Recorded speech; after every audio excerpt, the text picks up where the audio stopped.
That's the way it's been a challenging day, y'all. But what's happening?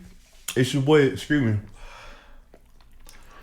It's your boy Toeknee Tee, Dominant Dog Ho. We chilling. We in Nijmegen in the Netherlands with a special person day. My dog Thijs. What's up? Thizzle 024, motherfucker repping this set. How you feeling, man? I'm feeling good, man. Glad to be here, man. Thank you. I appreciate you welcoming us to your trap spot. He's got a lot of things going on. I'll show you guys later a little bit of his gadgets.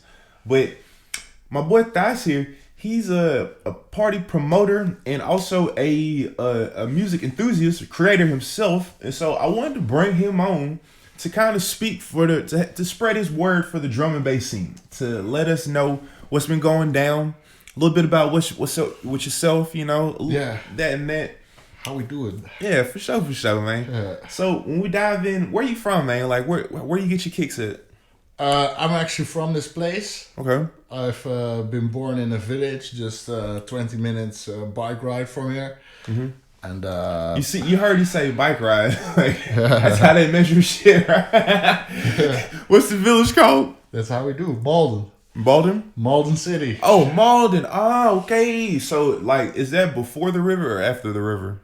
It's the other way. It's the other way. Okay. Yeah. My geography shit. At the canal. You know where the canal boys at.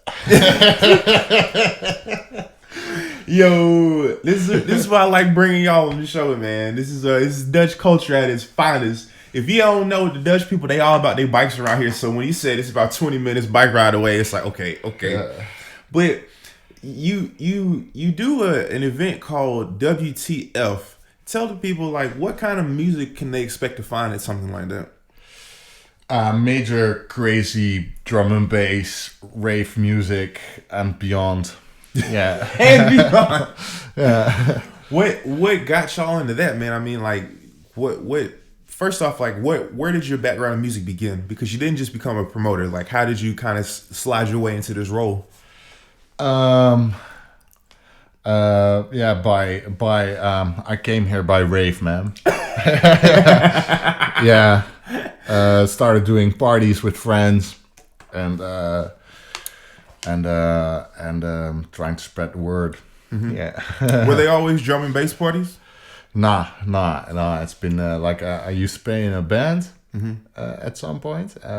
Okay. More like a stoner rock stuff, and then I decided I wanted to do different stuff, so I started doing hip hop and partying with friends, and and eventually the path led to drum and bass for being there. Like, it's insane music, and it is. Drum and bass does have the vibes, man. For me, I'm one of them guys, like, if we're at a festival or something, or we're like in this mega complex club and we happen to walk in a dark room and they're playing drum and bass, I could fuck with that. Yeah. It's like I'm not gonna turn it away. Yeah. It's not the worst shit around. So it's cool, man. I have to lie. I've never been to a WTF before, but y'all do it in one of the biggest venues in the Netherlands. It's called Doornrozen. Shout out to them. So how long have y'all been doing y'all's events there? Well, I would say for 4 years, not counting last year because we couldn't do anything. Yeah, because she was a write-off. barely anything. So that means if y'all been in business about 5 years then? Yeah. Okay. Yeah. When you're having your ex, or when you're choosing your ex, kind of what goes into that? What's your main motivation? Like, what kind of artists or what kind of talent do y'all look for when y'all picking out y'all's events? Yeah, we really want people to go for the experience of the party. So and that also side program is also a very. What side program? Like crazy stuff. Okay. The madness. Yeah. Yeah. The WTF. Yeah. So we try each party. We try to invite interesting artists in a broader sense of drum and bass, because you have all these different kinds of drum and bass. So we don't like to stick with one. Like that's kind of it. And we always want to make sure that people freak out Yeah. I like that, man. Yeah. They say that's kind of a part of the experience of what people gravitate to. If you can give them a real experience, not just something that's they can get anywhere else. Yeah. So has that always been the motivation to you want to be over the top and with it? Give some people some examples of some of these things that they might see. We had the King of What Fuck, and he was like this majestic small dude, like a dwarf king. He's trying to hit all the politically correct words. Yeah. I'll say it. It's my I'm podcast. doing my best. I'm doing my best. It's my podcast. It was a midget. They had a midget king in that motherfucker.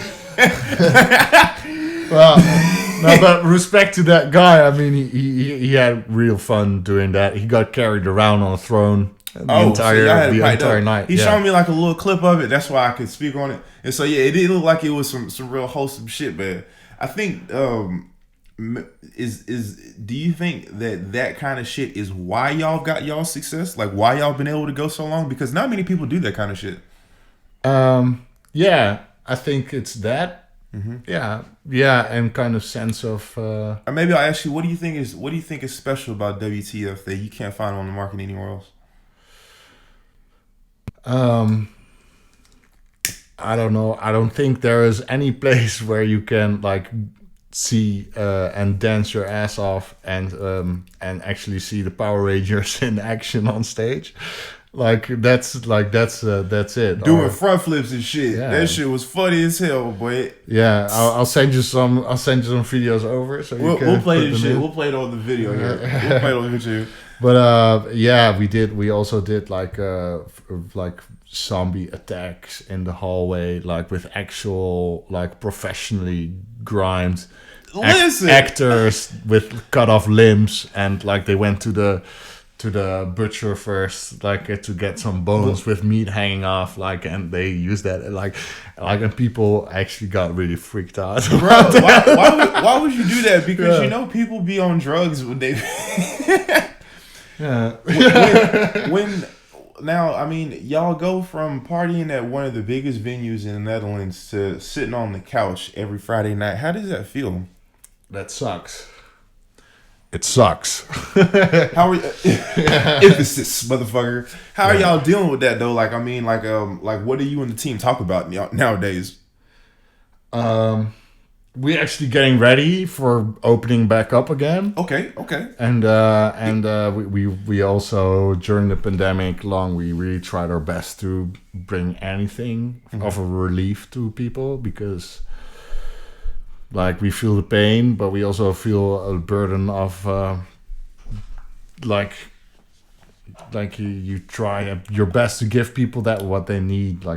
You feel obligated. Yeah. Now you gained some how can I say it? You gained a bit of fame as the pandemic started, because you guys did have an event. You had one of the first Corona events before they completely locked us down. You want to talk about that? Yeah, sure. Like that was organized from Don Roosje out. Shout out to Jonathan for that one. Okay. And we did like 20-minute sets. Mm-hmm. How many people were there? Because I feel it was kind of spread out. What was the capacity limit? I believe it was 20 people. Mm-hmm. 20 people, 20 minutes. So yeah, it's like all these organizations that chipped in. Okay. We were one of those. And we did that event, and of course, drum and bass is very wild. So I imagine that they had the most juiciest footage from our 20 minutes. Because shout out to everyone loving and dancing on drum and bass. We love you guys. Some of the footage got circulated around pretty well. Yeah, it did its thing. Yeah. I was tripping on acid when I was walking through the city, and I was on Facebook for some reason. Like, don't go on Facebook when you're on acid. Yeah. But I saw this Led Bible video coming through. Yeah. And it was me playing music, and there were like 17,000 people. looking at it simultaneously. How surreal is that to be like looking at like looking at a video yourself, like, yo, oh, that's me. That's crazy. Like, and it went on national television. Even China, the news in China picked it up. They spoke on it a bit in America as well. I think the New York Post or somebody. Yeah, New York Times. They did an article on it. Yeah, they had because for me, I heard about it maybe a day or so later, and like because I do remember you reposted it, and then like I'm not gonna lie, I didn't think nothing of it. I was like, okay, he does his party, but then like. When I seen them post the same video, I was like, this is the video my man posted the other day. And then I was like, oh shit, it's 5 minutes. Yeah. So yo, man, kudos to y'all for like keeping it going through the pandemic. Yeah. It's hard work, but not always well received. No. I'm afraid. Yeah. It's not so did you get some backlash from that? Yeah, like people were like, you're giving in to but it was actually quite the opposite. Like, y'all were trying to keep shit alive. Yeah, we didn't really want to do a sit down rave. Like, at some point during the pandemic, we were allowed to have like a certain people inside a building. Yeah. And we were like, yeah, let's just do like with the whole distancing thing, and make people, at least like even if it were 20 people. Give them the opportunity to dance. Give them a good ass show in front of a good sound system. Yeah, and we were like, we have to do something to let people know that we are there, and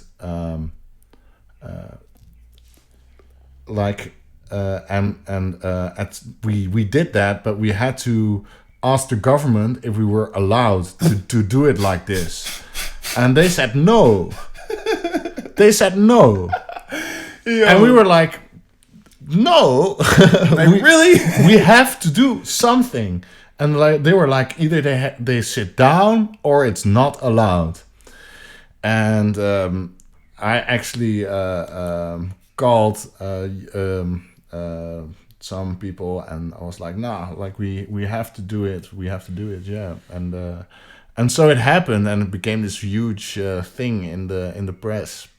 Yeah, y'all some motherfucking renegades. That's why. Shit. Yeah, so I think a lot of people mistook that or something. Like they thought y'all was being pussy. Yeah. They thought they was being pussy. It's like, but the whole time, I mean, I respect that because y'all kept it going. Y'all did what you did to keep it going. In the times that we have, at the end of the day, 20 people had a nice ass show. You know what I mean? It's better than sitting at the house watching it on YouTube. Shout out to all the people doing live streams and shit like that, but I'm over that shit, bro. I can't get jiggy with that no more. Now, you also, during the pandemic, started a new concept, the coffee shop sessions. Yeah. And so, essentially, I'll let you explain it a little bit in more detail, but essentially, they've got this really groovy coffee shop where they sell dope, called the Crunkle, and Trap Star over here, and they created a live stream event where artists can come and do their thing and showcase themselves, but on a weekly basis. And so they had my ass on, and it was really, really awesome as well.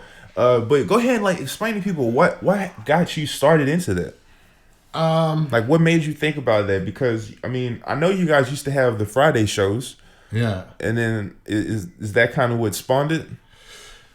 Yeah, kind of. Yeah, and of course, the Crunkle also has a restaurant, so it's you also like you can dine there, and it's really nice. And I'm sorry, it is way bigger than a trap spot. I'm sorry, people. Yeah, people like it's like you can go there, and a lot of people, like when it closed down due to the crisis, we wanted to think of a way to deliver the coffee shop experience to people's homes. You know, do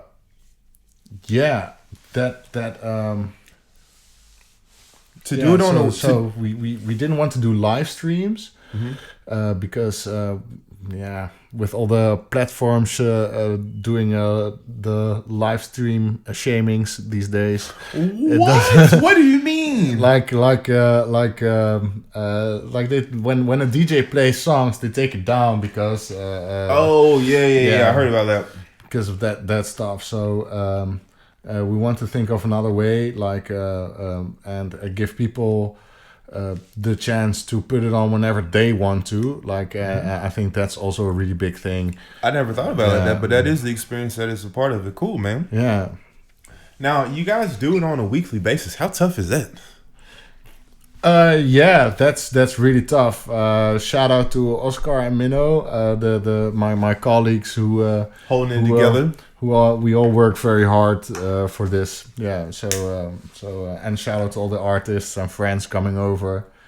It's really nice. I especially enjoy doing live performances. I really like the bands. Mm-hmm. I love the DJs, but they've been keeping it pretty diverse as well throughout the whole time, because usually the DJs on Friday nights at the Chronicle, you're known to have your kind of alternative type DJ, maybe a little hip hop every now and then. But for these, I mean, it's been a real diverse. You had a guy playing, what was he playing, the trumpet or something?